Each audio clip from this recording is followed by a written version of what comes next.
खबर जयपुर से है, जहां पर सामाजिक न्याय एवं अधिकारिता मंत्री अविनाश गहलोत ने नववर्ष की शुरुआत दिव्यांग बच्चों को मिठाई खिलाकर की। इस मौके पर उनके साथ भाजपा के पूर्व प्रदेश अध्यक्ष अशोक परनामी भी मौजूद रहे।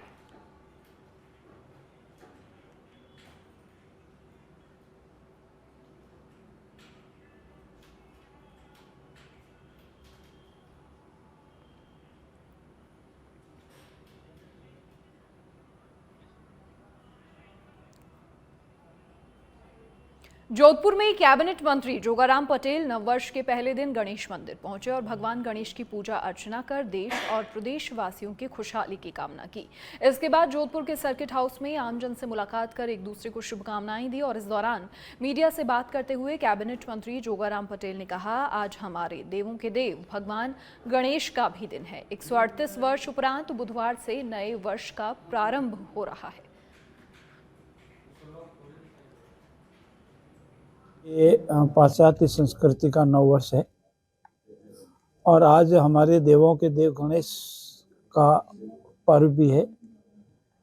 138 वर्ष उपरांत बुधवार से नए वर्ष का प्रारंभ हो रहा है। शास्त्रों के अनुसार, विशेषज्ञों के अनुसार और जो ब्राह्मण देवता है उनके बताए अनुसार जो वर्ष बुधवार से प्रारंभ होता है बहुत सुगुणिक होता है, धन दान से परिपूर्ण होता है, सुख शांति से परिपूर्ण होता है और हर घर में मंगल होता है। आज मैंने गणेश भगवान के दर्शन कर अपना नव वर्ष का जीवन प्रारंभ किया है और मैंने प्रभु से कामना की है, गणेश भगवान से कामना की है, देवों के देव महादेव से भी कामना की है कि हमारा प्रदेश समृद्ध और विकसित बने और हमारे यशस्वी मुख्यमंत्री जी को ऐसे ऐतिहासिक और साहसिक जनहित में निर्णय लेने की शक्ति प्राप्त हो। ईश्वर की कृपा हमारे सब पर निरंतर बनी रहे। अजमेर के पुष्कर में नए साल के पर्व पर कांग्रेसी नेता धर्मेंद्र राठौर ने पुष्कर तीर्थ में पूजा अर्चना और सेवा कार्यों के साथ शुरुआत की। राठौर ने जगतपिता ब्रह्मा मंदिर और पुष्कर सरोवर की सह परिवार पूजा अर्चना कर देश और प्रदेश में खुशहाली की मंगल कामनाएं की।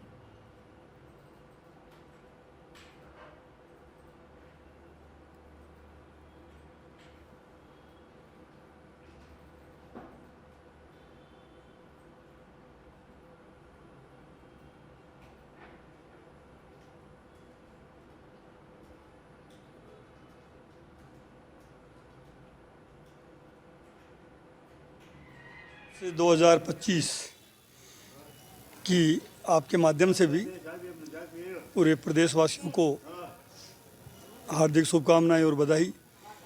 और आज मैं पुष्कर राज में हाजिर होके पुष्कर राज की पूजा अर्चना करके ब्रह्मा मंदिर की पूजा अर्चना करके और गौशाला में गायों को गुड़ और चारा खिला के हम पूरी हमारे पारिवारिक टीम भी और हमारी राजनीतिक टीम भी सभी ने बहुत अच्छा लगा। और आज के दिन 2025 जब शुरू हुआ है तो ये कामना कर रहे हैं कि हमारे प्रदेश में सुख शांति और समृद्धि हो, पूरे देश में भाईचारा कायम हो। जिस तरह की जो हालात इसमें बने हैं उस हालात के प्रति हम तो पुष्कर राज से ब्रह्मा जी से यही प्रार्थना कर सकते हैं कि हमारा देश और हमारा प्रदेश दिन दूनी रात चौगुनी तरक्की करे, यही कह के और उम्मीद भी है कि 2025।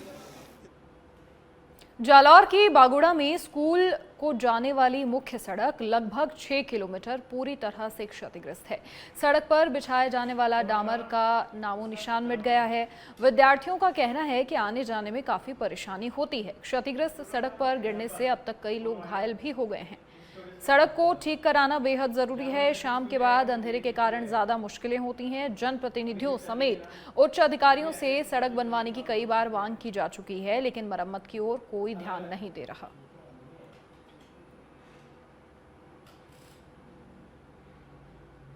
हो गया है 5-6 किलोमीटर है। हमारे कोई इमरजेंसी में जाते हैं तो 4-5 घंटा लगता है। ठीक है, सबको बोला है, एमएलए भी ये सबको बोला, कोई बनाता नहीं है। पूरी रोड टूटी।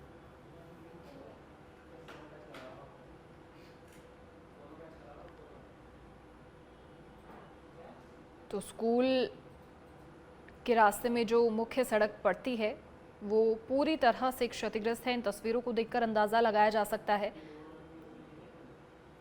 पैदल चलने वाले लोगों को परेशानी होने के साथ ही अगर कोई वाहन चालक भी यहाँ से निकल रहा है तो उसे भी निश्चित तौर पर भारी परेशानियों का सामना करना पड़ रहा होगा। इसे लेकर कई बार जनप्रतिनिधियों से गुहार लगाई गई है, उच्च अधिकारियों को अवगत करवाया गया है, लेकिन कोई कदम नहीं उठाया जा रहा। इसकी मरम्मत को लेकर कोई ध्यान नहीं दे रहा है।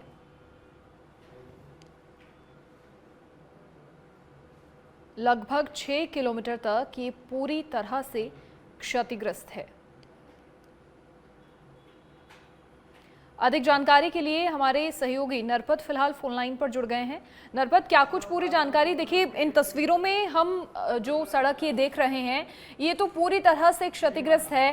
पैदल चलने वाले लोगों को तो परेशानी होती है, लेकिन अगर कोई वाहन भी यहाँ से गुजर रहा है तो निश्चित तौर पर काफ़ी परेशानी होती होगी। कई बार जनप्रतिनिधियों को बताया गया, उच्च अधिकारियों को बताया गया, क्या कोई एक्शन नहीं लिया जाता है? उन्हें दिखाई नहीं दे रहा किस तरीके से पूरी सड़क टूटी हुई है? बिल्कुल बताना चाहूंगा, ये सड़क बागोड़ा थाना, ये अपने उपखंड क्षेत्र के खोखा का मामला है। खोखा से सरकारी विद्यालय संचालित हो रहा है 7 किलोमीटर सड़क है, ये पूरी तरह से क्षतिग्रस्त है। अपन वीडियो में देख सकते हैं कि किस तरह से ये सड़क क्षतिग्रस्त टूटी हुई है। उसमें सड़क पर डामर का तो नामो निशान भी नहीं है जी। अब व्हीकल तो क्या, पैदल चलना भी मुश्किल हो गया है।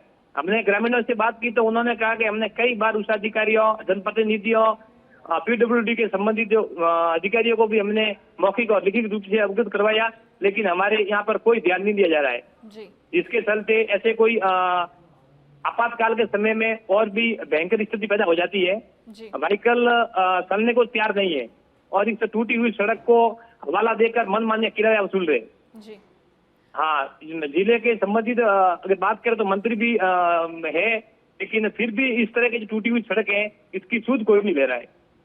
बिल्कुल, ये तस्वीरें देखकर अंदाज़ा लगाया जा सकता है नरपत। इसके अलावा जब ग्रामीण उन तमाम जनप्रतिनिधियों तक या फिर उच्च अधिकारियों तक शिकायत लेकर पहुंचते हैं, क्या किसी प्रकार का आश्वासन भी नहीं दिया जाता कि हाँ इतने समय में इसको ठीक कर देंगे?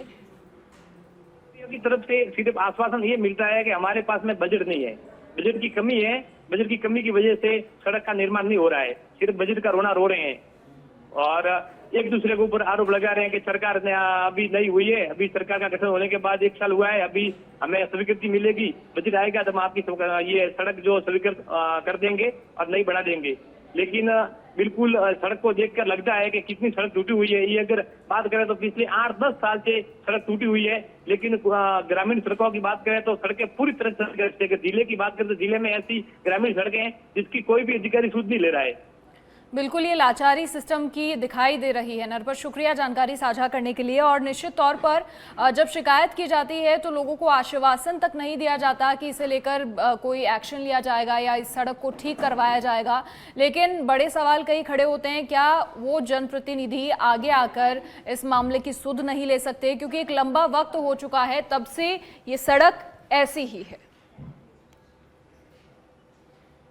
बालोतरा की समदड़ी में प्लेटफॉर्म पर आवागमन के लिए बना ओवरब्रिज तोड़ने से परेशानियां बढ़ गई हैं। रेलवे स्टेशन पर यात्री अपनी जान जोखिम में डालकर प्लेटफॉर्म पार करने को मजबूर हैं। ओवरब्रिज तोड़ने से पहले यात्रियों के लिए 1 से 3 नंबर प्लेटफॉर्म तक पहुंचने की सुरक्षित व्यवस्था नहीं हुई। इस दौरान यात्रियों के आवागमन करने से हादसे की आशंका बढ़ रही है। 1 या 2 नंबर प्लेटफॉर्म पर ट्रेन खड़ी हो तो 3 नंबर के यात्रियों को नीचे से गुजरकर ट्रेन पकड़नी पड़ रही है, जिससे जल्दबाजी में हादसा हो सकता है। वहीं दूसरी ओर ट्रेन रुकने के बाद यात्री इसी तरह पटरियों के रास्ते स्टेशन के बाहर पहुंचते हैं।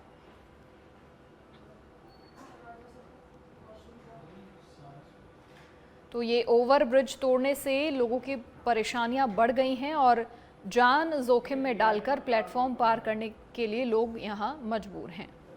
प्लेटफॉर्म पहुंचने के लिए कोई सुरक्षित व्यवस्था नहीं है और पटरियों के रास्ते ही स्टेशन के बाहर यात्री पहुंचते हैं।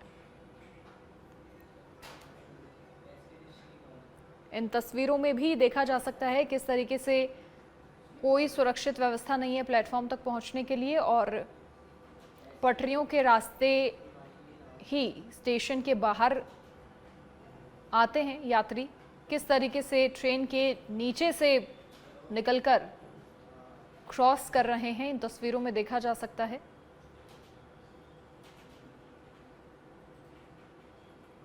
लेकिन ये अव्यवस्था आखिर कब तक रहेगी और इसकी ओर ध्यान क्यों नहीं दिया जा रहा, ये बड़ा सवाल।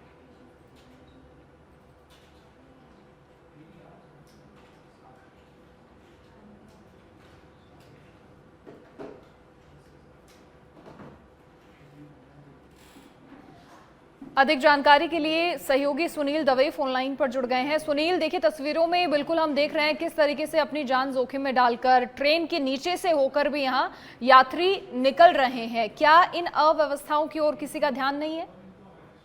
जी बिल्कुल, मैं आपको बताना चाहता हूँ ये बहुत ही बड़ी लापरवाही है। वही जो है रेलवे की ओर से भी किसी भी प्रकार का जब भी ट्रेन आती है तो अलाउंस न किया जा रहा है, नहीं ऐसी व्यवस्था की जाए जिसके कारण एक प्लेटफॉर्म से दूसरे प्लेटफॉर्म तक यात्री सुरक्षित तरीके से पहुंच सके।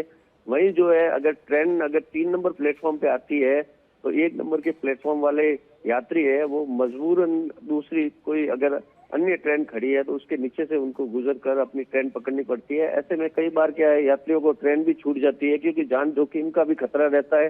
वही रेलवे की ओर से जो ब्रिज था उसको जब तोड़ा गया तब इनके लिए कोई पर्याप्त ऐसी व्यवस्था नहीं की गई जिसके कारण यात्री एक प्लेटफॉर्म से दूसरे प्लेटफॉर्म तक जा सके। जी चलिए, शुक्रिया जानकारी साझा करने के लिए सुनील आपका। तो ये अव्यवस्थाएं वाकई गंभीर हैं। उठाएं। निवेदक अधिशासी अधिकारी नगर पालिका बैर भरतपुर। तैयार हो जाइए 2025 की धमाकेदार शुरुआत के लिए उत्कर्ष की न्यू ईयर ऑफर के साथ। पाएं उत्कर्ष ऐप में उपलब्ध सभी प्रतियोगी परीक्षाओं के ऑनलाइन कोर्स पर 90% तक का जबरदस्त डिस्काउंट के साथ प्राइम कोर्सेज लेने पर 10% और कोर्स की वैधता बढ़ाने पर भी 10% का एक्स्ट्रा डिस्काउंट की सौगात।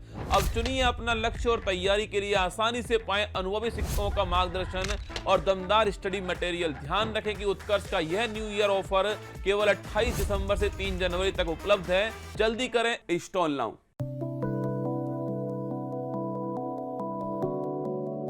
Welcome to Nirvan University, Jaipur, a distinguished institution established by Government of Rajasthan through Act No. 2 of 2017. Situated on Jaipur-Agra Highway, it spans across 35 acres of lush green campus amidst Aravali Hills. University takes pride in its rich heritage and dedication to excellence in education. Led by the visionary Dr. S.L. Sihar, the chairperson, Nirvan University holds the honor of being recently bestowed with the Pride of Rajasthan Award. Under the patronage of Nirvan Charitable Trust, our institution heads 13 esteemed establishments, accredited by esteemed bodies such as University Grants Commission, Pharmacy Council of India, Dental Council of India, Indian Nursing Council and the Bar Council of India.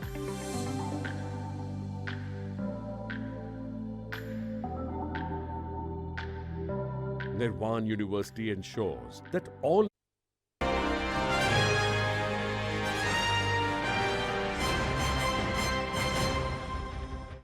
Break के बाद आपका स्वागत है।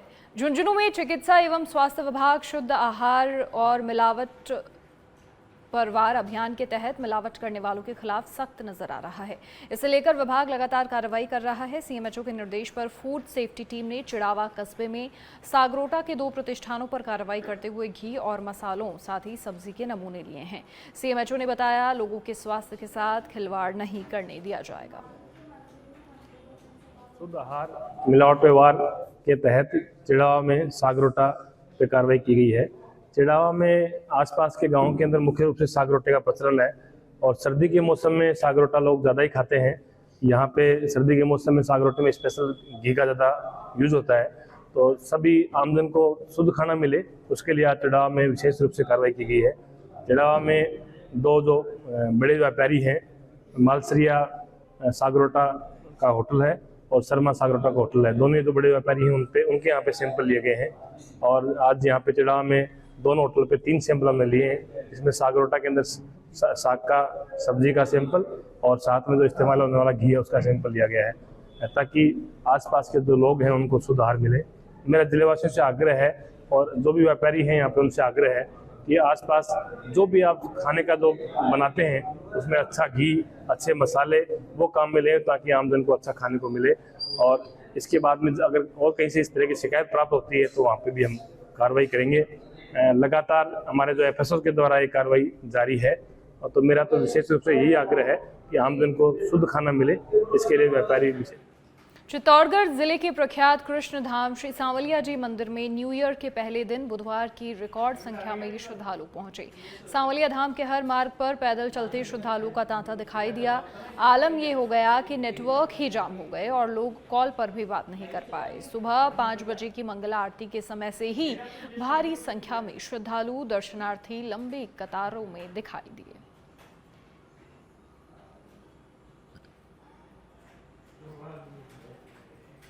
Dickie कामा police की निष्क्रियता के चलते चोर और बदमाशों के हौसले लगातार बुलंद हैं। अज्ञात चोरों ने कामा कस्बे की सब्जी मंडी बाजार में स्थित एक सूने मकान का ताला तोड़कर लाखों रुपए के माल पर हाथ साफ कर दिया, जिसकी सूचना कामा थाना पुलिस को दी गई।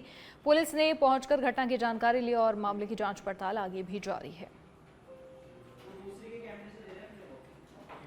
घटना वो चोरी हो गई है आपके यहाँ से? हाँ। क्या गया सामान? सोना था उसमें, एक हार था, 2 चैन थी, एक अंगूठी थी उसमें। हार कितने का तोला तक था? ऐसा था 8 के करीब था। 8 तोला के करीब था वो। कैश 1 लाख रुपया था। करीब कितने लाख रुपए चोरी हुई है?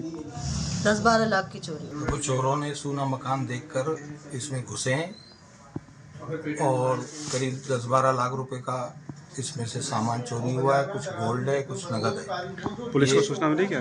पुलिस को ऑनलाइन सूचना दी है। भतीजा लगता है हमारा अमन गुप्ता, उसने ऑनलाइन सूचना दी है। चौकी से दिनेश जी अपने कांस्टेबल वो आए, सांत्वना दे के गए कि आपकी कार्रवाई शीघ्र से।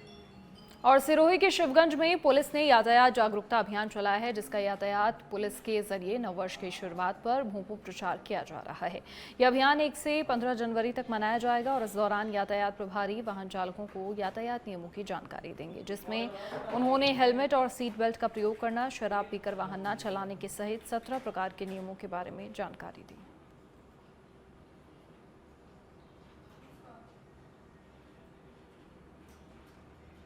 बारां के अंता में NH 27 पर घने कोहरे के चलते 4 वाहन एक दूसरे से आपस में भिड़ गए। इस दौरान धान से भरा एक ट्रक पलटी खा गया, जिससे रोड जाम हो गया, जिसके कारण कोटा और बारां से आने वाले वाहनों को एक साइड रोड से गुजरने पर मजबूर होना पड़ रहा है। लेकिन अभी तक नेशनल हाईवे के अधिकारियों के जरिए कोई सुध नहीं ली गई।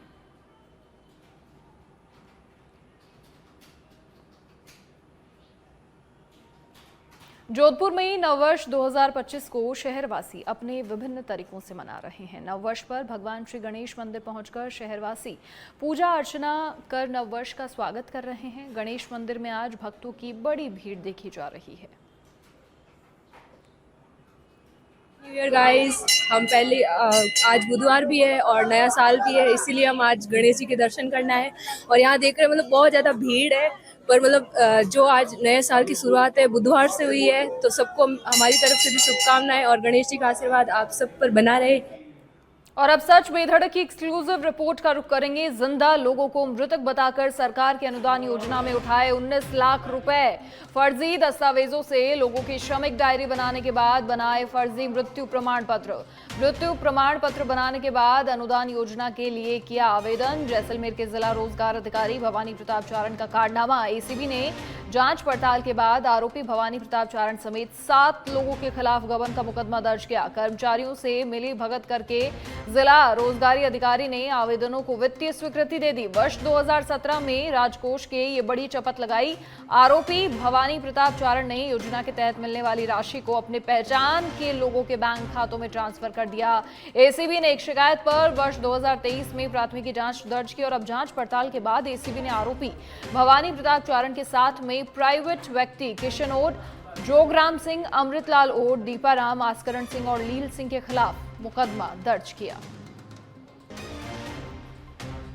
तो ये बड़ा गबन कहीं ना कहीं, और अब इस गबन से पर्दाफाश हुआ है। एसीबी ने एक शिकायत पर वर्ष 2023 में प्राथमिकी जांच दर्ज की।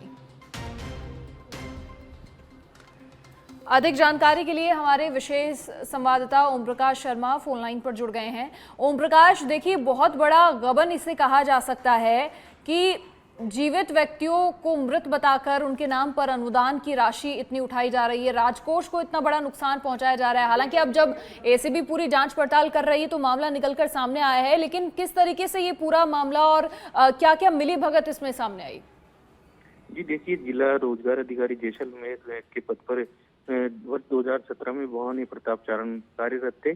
तो उन्होंने जो ग्राम पंचायत जैसलमेर की है बेरिशियाला, तो वहां पर रहने वाले जो जिंदा लोग थे उनको ही मृतक बताकर पहले तो उनके नाम से फर्जी दस्तावेज तैयार कर श्रमिक डायरी बनाई और फिर फर्जी मृत्यु प्रमाण पत्र बनाकर जो श्रमिक डायरी धारक है उनका सामान्य या दुर्घटना में मौत होने पर सरकार द्वारा अनुदान योजना के तहत अनुदान दिया जाता है। तो उस योजना में उन खुद ने ही जो भवानी प्रताप चारण है उन्होंने जो डिपार्टमेंट के अन्य कर्मचारी अधिकारी थे उनसे मिलकर आवेदन कर दिया और आवेदन की वित्तीय स्वीकृति भवानी प्रताप चारण ने जारी करके अनुदान योजना के तहत अपने जो जानकार लोग थे उनके बैंक खातों में उस राशि को ट्रांसफर करवा लिया। यह राशि करीब 19 लाख रुपए थी और इस राशि का उन्होंने फिर खुद के बैंक अकाउंट में ट्रांसफर करवा के राजकोष को गबन कर दिया।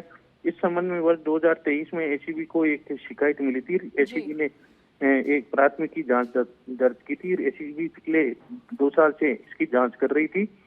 तो एसीबी ने वहाँ रोजगार कार्यालय और श्रमिक डायरियों के कुछ दस्तावेज जुटाए थे, तो उसकी जांच की तो सामने आया है कि जिनके नाम से उन्होंने श्रमिक अनुदान उठाया है मृत बताकर वे लोग सभी जिंदा थे। करीब 5 या 7 लोग थे जो जिंदा थे, जिनको मृतक बताकर उनके फर्जी प्रमाण पत्र बनाकर ये राशि उठाई थी। और इन्होंने ये राशि अपने जो परिचित थे किशन और जोगाराम सिंह, अमृतलाल, दीपाराम, आस्करण, लील सिंह अन्य के बैंक खातों में ट्रांसफर करवाए थे। तो अब एसीबी ने प्राथमिकी जांच के बाद में उन सभी आरोपियों के खिलाफ मुकदमा दर्ज कर लिया है। जल्द ही आरोपियों को पूछताछ के लिए नोटिस देकर बुलाया जाएगा और इसके बाद में एसीबी के अधिकारी जो आरोपी हैं उनके खिलाफ अग्रिम कार्रवाई करेंगे। मनीषा, शुक्रिया ओम प्रकाश जानकारी साझा करने के लिए आपका। तो ये पूरा मामला वर्ष 2017 में राजकोष के बड़ी चपत लगाने का।